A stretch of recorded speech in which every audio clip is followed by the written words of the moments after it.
मंथन का दौर शुरू हो चुका है और थोड़ी देर पहले नीतीश कुमार के घर पर एनडीए की बैठक खत्म हुई और अब 15 तारीख को दोपहर 12:30 बजे एनडीए विधायकों की बैठक होगी।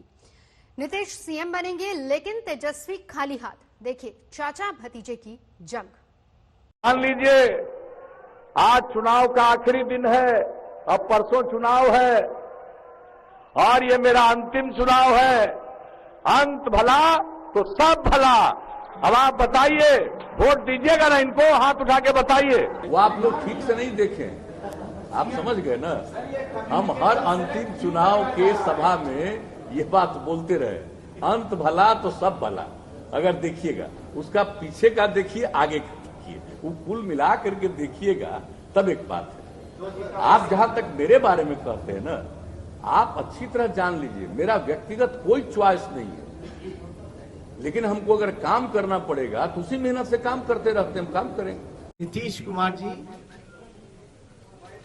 साफ तौर पे ये समझ लें, भाजपा के लोग साफ तौर पे ये समझ लें, ये जो जनादेश है ये बदलाव का जनादेश है। अगर थोड़ी सी भी अंतरात्मा नैतिकता नीतीश कुमार जी में बची होगी तो ये जो कुर्सी पर बैठने का जो शौक है, जोड़ तोड़ भाग गुना करके जो बैठने का शौक है, कहीं ना कहीं से उनको जनता के इस फैसले का सम्मान करते हुए कुर्सी से हट जाना चाहिए। ये एनडीए की बैठक में तय होगा ना, ये तो एनडीए की बैठक होगी, उसमें ना निर्णय होगा कि एनडीए का कौन नेता होगा। तो जो बैठक वही बता रहे हैं कि अभी 1-2 दिन के बाद ही ना हो पाएगा। दिवाली के बाद की छठ के पहले की छठ के बाद ही तय। आप सब लोग जानते हैं कि चुनाव का फैसला आया है, जनता ने अपना फैसला सुनाया है और चुनाव आयोग ने अपना नतीजा सुनाया है। जनता का फैसला महागठबंधन के पक्ष में है, चुनाव आयोग का नतीजा एनडीए के पक्ष में। आप सब लोग ये समझ सकते हैं कि जनता का जो जनादेश है और जो नतीजा इलेक्शन कमीशन का है, नतीजे और फैसले का बड़ा अंतर है। फैसला हमारे पक्ष में और नतीजा उनके पक्ष में। जो कुछ भी है वो हम लोगों ने जो देखा है, एक एक चीज का और पूरा विश्लेषण हो रहा है, तो उसको देखा गया है कि किस तरह से हम लोगों के सीट पर कैसे क्या किया गया, और उसके चलते जो मतगणना जो है होता है तो लोगों को अधिकार है, लेकिन कोई इधर का वोट कैसे उसको बांटा गया, किस तरह से क्या किया गया, ये तो इसके बारे में पूरा अध्ययन किया जा रहा है। कोई किसी के द्वारा सिर्फ उसके यहाँ कोई कैंडिडेट नहीं है, लेकिन खोज खोज करके खास तौर पर जहां मुख्यतः हम लोगों के क्षेत्र थे वहां पर ऐसे ऐसे लोगों को खड़ा करके वोट को काटा गया है। तो ये तो दिख रहा है और ये तो मीडिया के लोग भी एक एक बात का अध्ययन करके अलग अलग तरीके से लिख ही रहे हैं। सरकार में अगर जो लोग छल कपट धन बल के कारण जो लोग बैठ रहे हैं, उनसे हम कहना चाहते हैं कि 4 दिन की ही चांदनी है, लेकिन अगर 19 लाख रोजगार, समान काम वेतन नियोजित शिक्षकों को, स्वयं सहायता समूह को अगर मानदेय, शिक्षा चिकित्सा अगर नहीं सुधरी जनवरी तक के महीने पर, तो हम महागठबंधन के लोग बड़ा आंदोलन करने का काम करेंगे। और आकलन का विषय है कि काम करने पर भी अगर कई लोग आपको साथ नहीं देते हैं तो ये तो उनका निर्णय है ना, उनका अधिकार है, व्यक्तिगत निर्णय हमको कुछ नहीं करना। लेकिन जब तक हम काम किए हैं या जब तक काम करेंगे, हम सब के लिए काम करेंगे। हमारे मन में किसी भी प्रकार का लोगों के साथ मतभेद नहीं। आज सब लोगों में आक्रोश है, आक्रोश इस बात का, धन बल छल एक तरफ देश के प्रधानमंत्री, बहुत ही शक्तिशाली प्रधानमंत्री, और एक बिहार के मुख्यमंत्री, तमाम पूंजीपति एक तरफ रहे, जोड़ भाग गुना सब कुछ करने के बावजूद भी इस 31 साल के नौजवान को रोकने में नाकाम रहे, तब जाकर के जो बीजेपी का जो प्रकोष्ठ है, आप प्रकोष्ठ भली भांति समझ सकते हैं कि बीजेपी का प्रकोष्ठ कौन है। बीजेपी के प्रकोष्ठ ने जोड़ भाग गुना सब कुछ किया, फिर भी राष्ट्रीय जनता दल को सिंगल लार्जेस्ट पार्टी होने से रोक नहीं पाए। कि कोई क्या बोलता है, और अब तो हम यही मीडिया से एक आग्रह करेंगे, अपील करेंगे कि भाई ठीक ढंग से कम हम लोगों ने क्या काम किया। अब कोई कुछ बोल रहा है तो उसमें कितना दम। अरे भैया, अंतरात्मा जगाइए, नैतिकता, सिद्धांत, नीति, विचार सब धूमिल आपने कर लिया। अब आपने तो खुद कहा संन्यास लेने की बात, संन्यास लेने का काम कर रहे हैं तो कम से कम आखिरी के क्षण दिनों में काली अपने मुंह पे मत पुतवा करके जाइए। काली अपने मुंह पर या जनता का हाय लेकर के अपने राजनीतिक सफर का अंत मत कीजिए। नीतीश जी, अंतरात्मा जगाइए। वो आप लोग ठीक से नहीं देखें, आप समझ गए ना। हम हर अंतिम चुनाव के सभा में ये बात बोलते रहे, अंत भला तो सब भला। अगर देखिएगा उसका पीछे का देखिए, आगे का देखिए, वो कुल मिला करके देखिएगा तब एक बात है। आप जहां तक मेरे बारे में कहते हैं ना, आप अच्छी तरह जान लीजिए मेरा व्यक्तिगत कोई च्वाइस नहीं है, लेकिन हमको अगर काम करना पड़ेगा तो उसी मेहनत से काम करते रहते हम काम करेंगे। कुछ लोग बड़ा कहेंगे कि हार गए तो लोग रो रहे, नहीं, हम लोग रोने वाले लोग नहीं हैं, हम लोग संघर्ष करने वाले लोग, जनता के बीच रहने वाले लोग, सबको साथ लेकर के चलते हैं। जहां भी रहेंगे जनता की आवाज को बुलंदी से उठाते रहेंगे। हम अब तक सेवा किए और इतनी सेवा किए हैं, इस सेवा करने के बाद भी अगर कोई गलतफहमी समाज में पैदा होती है तो हम लोग क्या कर सकते हैं। आप जरा बता दीजिए कि समाज के किसी भी तबके की हम लोगों ने कोई उपेक्षा की है? कौन इलाका है जिस पर काम नहीं किया? और आप जानते ही हैं कि हम बिला वजह किसी पर बोलते नहीं, हम अननेसेसरी किसी के ऊपर अटैक अननेसेसरी करना, ये सब मेरा काम नहीं रहता। हम जो भी काम करते हैं उसके बारे में अपनी तरफ से बोलते हैं, बताते हैं। और जितना दिन से भी बिहार के लोगों ने हम लोगों को काम करने का मौका दिया, तो उस बीच में जो कुछ भी करते रहे हैं, आप सब लोग जानते हैं कि हमारा कोई व्यक्तिगत स्वार्थ नहीं है। हम लोगों ने काम किया है पूरे बिहार के लिए, और मान लीजिए कि हर गांव को फायदा, समाज के हर तबके को फायदा, किसी भी चीज हो, चाहे सड़क का मामला हो, चाहे बिजली का मामला हो, किसी भी चीज का मामला हो, हर चीज में जो इस राज्य में किया गया है तो उसके बारे में तो हम लोग हमेशा बोलते ही रहे और बताते ही रहे, आप सब लोग जानते हैं। लेकिन उसके बाद भी अगर मन में कोई बात आती है तो भाई वो तो अधिकार जनता का है।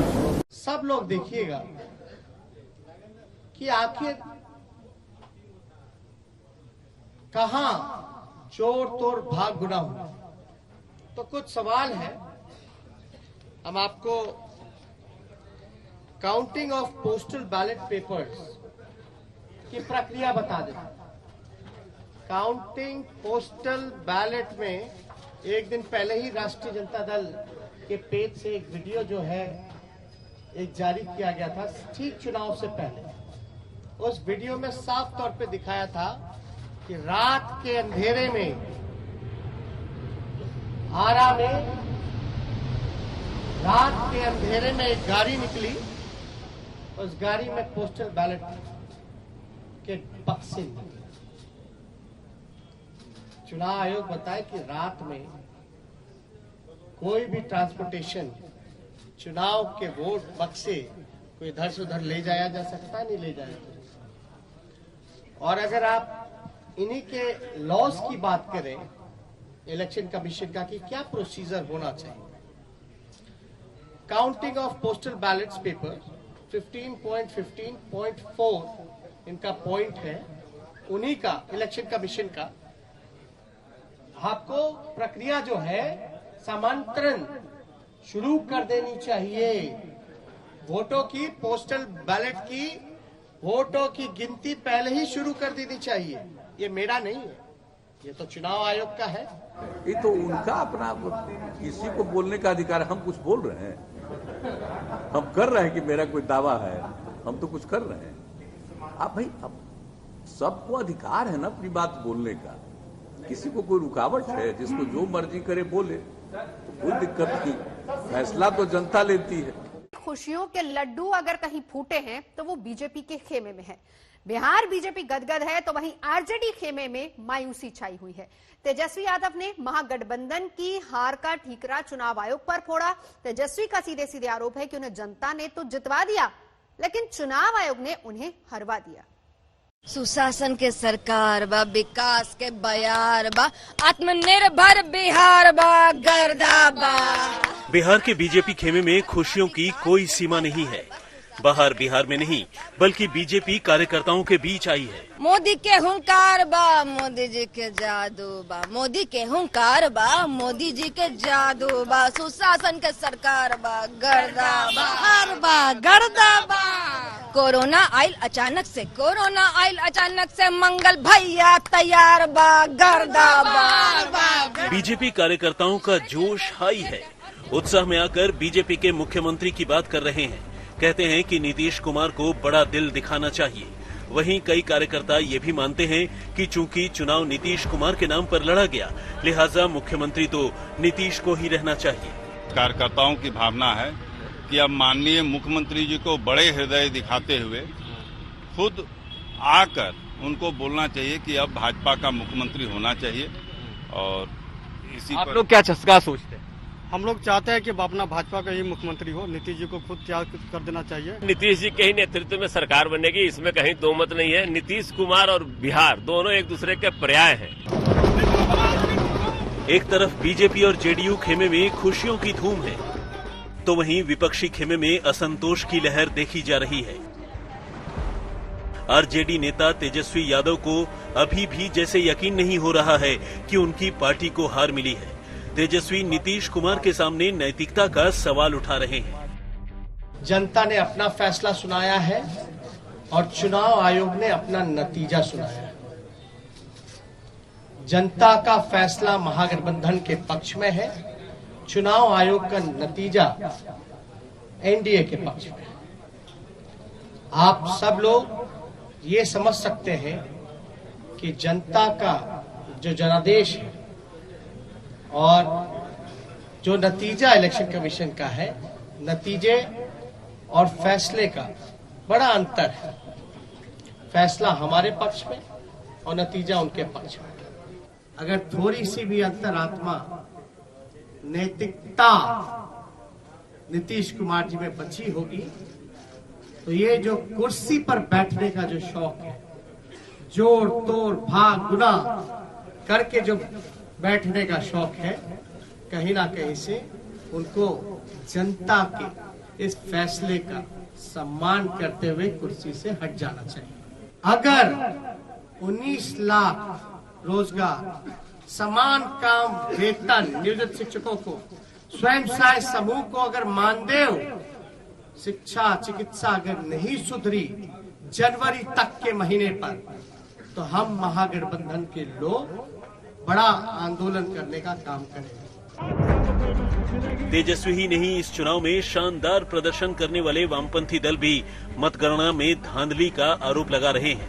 उन्हें तो उम्मीद और भी सीटों की थी। हमें लगता है 15 सीट हम लोगों को इस बार बिल्कुल आना चाहिए था और 3 सीट काफी कम मार्जिन से, जिसमें तो एक सीट तो 462 और उसको लेके काफी डाउट है कि ये जो 462 से हम लोग हारे, ये सही नहीं लग रहा है, इसलिए उस पर हम लोग और बात करेंगे। इससे पहले आरजेडी ने मतगणना में धांधली के आरोप लगाए थे। आरजेडी का आरोप है कि उनके तमाम प्रत्याशी जीत चुके थे, लेकिन जब नतीजों की बारी आई तो उन्हें हारा हुआ बता दिया गया। रिटर्निंग ऑफिसर ने कहा था कि आप सर्टिफिकेट लीजिए, अब कह रहे हैं कि आप 17 वोट से पीछे हैं। चुनाव संविधान के दायरे में चलता है, अगर आप उसका चीरहरण करने की कोशिश कर रहे हैं, 17 वोट से किसी को जितवा रहे हैं 40 वोट से, तो ये साफ तौर पर बिहार इसे स्वीकार नहीं करेगा। आप जनमत पे कुठाराघात मत करिए। तेजस्वी यादव ने इस चुनाव में जीत के लिए एड़ी चोटी का जोर लगा दिया था, लेकिन सरकार बनाने के लिए जिस बहुमत की जरूरत थी वो उन्हें नहीं मिला। हो सकता है कि इस हार पर वो मंथन करें। फिलहाल तो वो अपनी हार का ठीकरा किसी और के सिर पर फोड़ने में जुटे हुए हैं। मृत्युंजय सिंह के साथ रोहित सिंह, पटना, आज तक। इस बार तेजस्वी यादव ने चुनाव प्रचार में खूब मेहनत की, 250 से ज्यादा सभाएं की, लेकिन बहुमत से 12 कदम दूर रह गए। अब आरजेडी महागठबंधन की हार का ठीकरा सीधे सीधे कांग्रेस के सर फोड़ रही है। आरजेडी नेताओं का कहना है कि बिहार में कांग्रेस को 70 सीटें देना बहुत बड़ी गलती थी। 2 करोड़ युवाओं को हर साल रोजगार मिल जाएगा।